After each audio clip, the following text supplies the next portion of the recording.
तो गाइस मैं हूं अंकित और आप देख रहे हैं रेसलिंग फैंस नेटवर्क। शुरू करते हैं भाई अपनी बात को हम लोग सबसे पहले ब्रॉक लेसनर से। तो भाई ब्रॉक लेसनर को लेके अपडेट है। लेसनर एक्चुअली तो रिटायर हो चुके हैं, आज मंडे नाइट रो देख के पता लग गया, लेकिन मेल्टजर का कहना है कि अभी भी डब्ल्यूडब्ल्यूई में कुछ लोग हैं जिनको लगता है कि शायद लेसनर नहीं रिटायर्ड है। मैं आपको सीधा अपडेट बताता हूँ भाई, based on people in WWE the believe Brock Lesnar is not retiring yet, although he is retiring probably at some point this year. तो कहा जा रहा है कि डब्ल्यूडब्ल्यूई के अंदर कुछ ऐसे लोग हैं जिनका मानना है कि लेसनर अभी नहीं रिटायर हो रहा है, ऑल्दो मतलब ऐसा भी मानना है कि लेसनर इस साल कहीं ना कहीं तो रिटायर होगा एंड मोस्टली समरस्लैम मान रहे हैं लोग। लेकिन क्या ये सही डिसीजन होगा? आज मंडे नाइट रो देखने के बाद माइकल कोल ने साफ बोल दिया भाई कि Lesnar is done. Paul Heyman ने भी बोल दिया कि लेसनर को देन नाउ फॉर एवर वाली कैटेगरी में नाउ में मत रखो, फॉर एवर में रखो, लेसनर का हो गया। तो ऐसे तो लेसनर इज डन। तो मुझे लगता है कि लेसनर ऐसे तो रिटायर्ड है, लेकिन क्या पता डब्ल्यूडब्ल्यूई इनको लेके आए वापस एक मैच के लिए, क्या पता गंथर के साथ में। ये अभी फिलहाल कंफ्लिक्टिंग रिपोर्ट्स है, लेकिन अभी के लिए तो लेसनर रिटायर्ड है भाई, मुझे इतना तो बिलीव है। बाकी ऐसा मंडे नाइट रॉ में आपने बोल दिया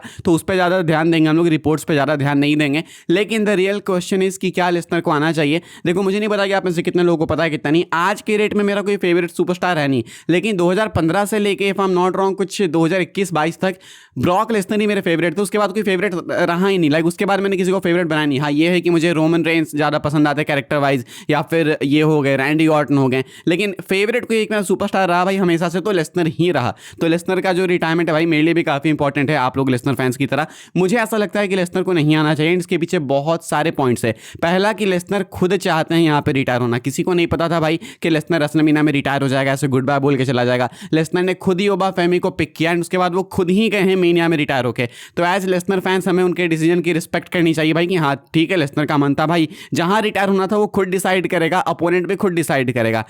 इसके अलावा लेसनर ने जिस तरीके से फेयरवेल दिया है, फैंस को थैंक्स कर रहे थे लेसनर, इससे पहले कभी आपने नहीं देखा होगा ऐसा लेसनर को करते हुए, ऐसे ओपनली रेसलमेनिया में फैंस को एक्नॉलेज करना, गुड बाय बोलना एंड वो भी रोना। ऐसे पता चलता है ना कि लेसनर कितना फील करते थे इस बिजनेस के बारे में। लगता भले था देख के कि नहीं भाई लेसनर तो केयरलेस है, बस पैसों के लिए आते हैं, लेकिन पता लगा रेसलमेनिया देख के कि नहीं भाई लेसनर के अंदर भी वो एक ह्यूमन साइड थी, वो सॉफ्ट कॉर्नर था इस बिजनेस के लिए एंड अपने फैंस के लिए। तो इतनी अच्छी एंडिंग मुझे नहीं लगता दोबारा मिलेगी अगर लेसनर आएंगे तो। ऑल्सो रेसलमेनिया ग्रैंड स्टेज है भाई, हम लोग तो चाहते थे कि एज स्टाइल्स यहाँ पे रिटायर हो, तो वो नहीं हुए, तो लेसनर यहाँ पे हो गए, परफेक्ट प्लेस है भाई। इसके अलावा भी तुम बात करो तो लेसनर का मन बहुत टाइम से रिटायर होने का था। एक महीने पहले इंटरव्यू में लेसनर ने बोला था कि ये कुछ मेरे आखिरी दिन है एंड मैं अपने फैंस को थैंक्स बोलना चाहूंगा। तो लेसनर का मन पहले से ही था, तो लेसनर की रिस्पेक्ट करनी चाहिए। एंड इसके अलावा अगर आप लेसनर को ले भी आते हो गंथर के सामने तो फायदा कुछ नहीं है, या तो आप लेसनर को हरवाओगे तो कोई मतलब है बताओ भाई, रिटायरमेंट मैच में लेसनर हारे उसके बाद फिर वापस आके फिर से हार के फिर रिटायर हो जाए, ये तो मतलब ही नहीं है, डिसरिस्पेक्ट होगी। तो मतलब इतना अच्छा मूवमेंट बना वो भी बेकार हो जाएगा जब अगर एंड में आके हारना ही है तो। एंड अगर लेसनर को नहीं हारना है, मान लो आप कहते हो कि लेसनर को जितवा देंगे हम लोग रिटायरमेंट मैच में, तो उससे भी क्या ही अचीव हो जाएगा। गंथर ने बाकी लेजेंड्स को फिर रिटायर किया, वो भी ना फालतू हो जाएगा, बिना मतलब हो जाएगा। लेजेंड किलर या sorry career killer, not legend killer, career killer वाला जो गिमिक है वो बेकार हो जाएगा। तो इसलिए डब्ल्यूडब्ल्यूई वाले खुद को एक ट्रैप में फंसा लेंगे अगर लेसनर को वापस लेके आते हैं तो। आई थिंक एक परफेक्ट क्लोजर था एंड लेसनर खुद चाहते थे यहाँ पे, तो इससे परफेक्ट एंडिंग नहीं हो सकती है। सडन थी लेकिन परफेक्ट थी, बिलीव मी। आप लोग बताना कि आप लोग लेसनर को वापस देखना चाहोगे। मैं नहीं देखना चाहता भाई, बिकॉज मुझे लगता है कि वापस आएंगे तो ये मोमेंट जो बना है वो रून हो जाएगा। आगे बढ़ते हम लोग बात करते हैं कोडी रोड्स की। कोडी रोड्स के इंजरी को लेकर अपडेट है भाई। आज कोडी मंडे नाइट रॉ में अपीयर हुए हैं, लगता नहीं है कि वो टाइटल वैकेट करेंगे। मैं आपको अपडेट बता देता हूं भाई, रेसलिंग ऑब्जर्वर रेडियो में कहा गया है कि Cody Rhodes is currently in concussion protocol following the eye injury he suffered at WrestleMania. It is understood that he does not have a concussion but they want to be safe and not allow any physicality. The hope and believe is that he has not suffered from a broken orbital bone. तो कहा जा रहा है कि शायद इतना ज़्यादा serious भी नहीं है, लेकिन वो कंकशन प्रोटोकॉल में थे। कहा जा रहा है कि डब्ल्यूडब्ल्यूई वाले सेफ प्ले करना चाहते हैं, नहीं चाहते हैं कि कोडी को अभी फिजिकल किया जाए, इसलिए शायद आपको स्मैकडाउन में कोडी फिजिकल होते हुए ना दिखें, या फिर यू नेवर नो भाई, कोडी रोड्स ऐसे रिस्क वगैरह लेते हैं, हो सकता है कि वो फिजिकल हो जाए। अभी कोडी ऑर्टन की कहानी तो चलने वाली है, कहानी खत्म नहीं हुई है, अभी डब्ल्यूडब्ल्यूई को कंटिन्यू करना है। तो हो सकता है रैंडी ऑर्टन ऐसे मल्टीपल पंट किक्स लगाएं, लेकिन पंट किक से आंख का ये हालात इनका हुआ नहीं है भाई। वो एक पंच था रैंडी ऑर्टन का जो कि बीच मैच में लगा था एंड उसके बाद जैसे समय बीता तो ये आंख इनकी सूजते गई एंड उसके बाद ये हालात हो गए। एंड आज हमने देखा था भाई मंडे नाइट रॉ में कि सूजन तो कम हो गई, लेकिन आसपास जो दाग बन गया भाई वो बहुत पेनफुल लग रहा है देख के। ऊपर से आंख इतना सेंसिटिव पार्ट होता है भाई बॉडी का, उसके साथ तो कुछ नहीं हो तो ज़्यादा बेटर है। लेकिन फिलहाल ऐसा नहीं है कि कोडी बहुत ही ज़्यादा सीरियसली इंजर्ड है कि टाइटल वेकेट कर दें, ऐसा भी नहीं है कि डब्ल्यूडब्ल्यूई वाले रिस्क लेना चाहते हैं, वो टाइम देना चाहते हैं। आगे बढ़ते हम लोग बात करते हैं वाइपर की। हमने पिछले कुछ महीनों में भाई बहुत से लॉसेस देखे हैं। हमने देखा कि गोल्डबर्ग हो गए रिटायर, हमने जॉन सीना को रिटायर होते हुए देखा, हमने फिनोमिनल वन एज स्टाइल्स को जाते हुए देखा, एंड अब हम लेसनर को भी जाते हुए देख चुके हैं।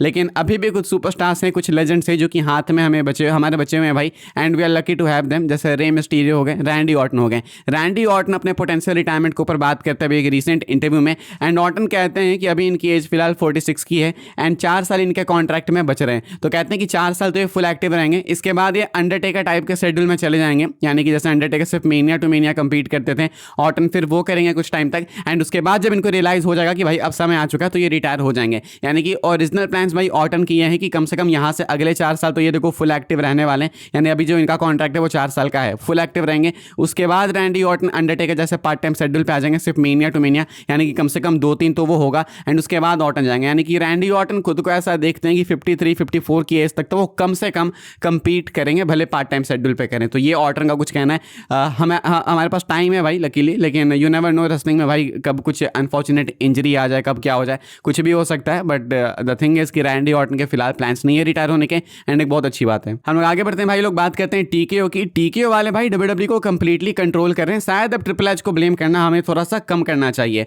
Speaking at the university of Alabama, TKO president Mark Shapiro confirmed that TKO has complete control over WWE creative. I am sorry कहना है भाई मार्क सेपेरो का यूनिवर्सिटी ऑफ एलाबामा के साथ बात करते हुए कि हम लोग यानी टीकेओ वाले डब्ल्यूडब्ल्यूई के ऊपर कंप्लीट कंट्रोल रखते हैं, डब्ल्यूडब्ल्यूई के क्रिएटिव कंट्रोल पे, यानी कि डब्ल्यूडब्ल्यूई के क्रिएटिव में जो भी कुछ होता है उस पर कंप्लीट कंट्रोल है इनका। हालांकि इसका मतलब ये नहीं है कि हर मीटिंग में घुस के बोल रहे हैं कि कहानी में ऐसा होना चाहिए, ऐसा नहीं। कहने का मतलब है कि जैसे एरी मैनुअल ने बोल दिया कि हमें ट्रेविस स्कॉट चाहिए इस कहानी में, अब डब्ल्यूडब्ल्यूई के ऊपर है कि वो कैसे फिगर आउट करते हैं भाई कि अब ट्रेविस स्कॉट को डाला कैसे जाए। मतलब ये तो है कि अब ट्रेविस को डालना है, लेकिन अब कैसे डालना ये डब्ल्यूडब्ल्यूई वाले फिगर आउट करेंगे। इन्होंने बोला कि पैट मैकेफे जाएगा, अब डब्ल्यूडब्ल्यूई को फिगर आउट करना है कैसे जाएगा। तो जब आउटकम आप डिसाइड कर लेते हो कि बेकार है, तो फिर आप कितना भी अच्छा बिल्ड कर लो, कहानी कुछ भी बना लो, भाई लोगों को पसंद नहीं आएगा।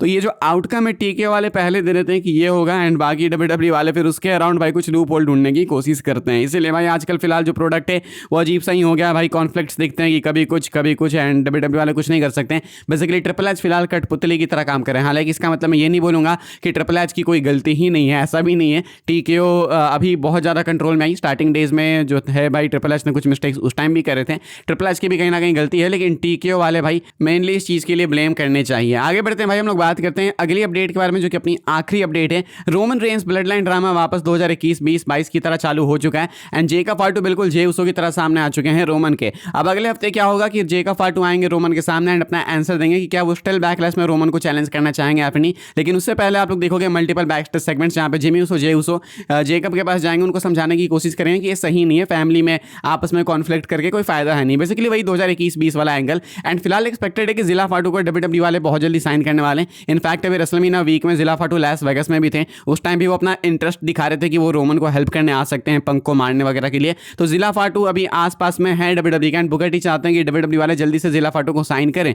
तो इट्स वेरी पॉसिबल कि जिला फाटू आपको बैकलेस में अपना डेब्यू करते हुए देखने को मिल सकते हैं, जस्ट लाइक द गोट टोंगा लोआ। याद ही होगा आपको टोंगा लोआ जब आए थे बैकलेस में, बैकलेस ही था ना if I am not wrong. तो जिला फाटू भी क्या पता उस तरीके से आ सकते हैं, बट द क्वेश्चन है इसकी क्या वो रोमन के साइड से आएंगे या फिर जेकब के साइड से, बिकॉज जेकब जिला की टीम थी, एंड अगर नहीं थी तो क्या पता थी मतलब, लेकिन क्या पता डब्ल्यूडब्ल्यूई में ये नहीं करना है तो रोमन के साइड से क्या पता आए। एक्सपेक्टेड है, बिल्कुल कंफर्म नहीं है, लेकिन हो सकता है क्योंकि डब्ल्यूडब्ल्यूई वाले एंड क्योंकि टीकेओ का कंप्लीट कंट्रोल है, तो उनको मालूम है कि 2020 में, 21 में, 22 में कितनी सक्सेसफुल थी डब्ल्यूडब्ल्यूई ब्लड लाइन कैंटर, इसीलिए वापस से लोग उस फेज में जाना चाहते हैं। एंड फिलहाल सब कुछ देख के वही लग रहा है कि old WWE is back, specially blood line वाली कहानी के लिए। तो जिला एक्सपेक्टेड है, बाकी तो लेट्स सी भाई। फिलहाल इस वाली वीडियो के लिए ये सारी अपडेट्स थी, एंड आई होप सबको इन्फॉर्मेशन मिली हो तो वीडियो को लाइक कीजिए भाई, शेयर कीजिए एंड सब्सक्राइब कीजिए। मिलूंगा मैं आपसे अगली वीडियो में जल्दी ही, तब तक के लिए goodbye, thanks for watching.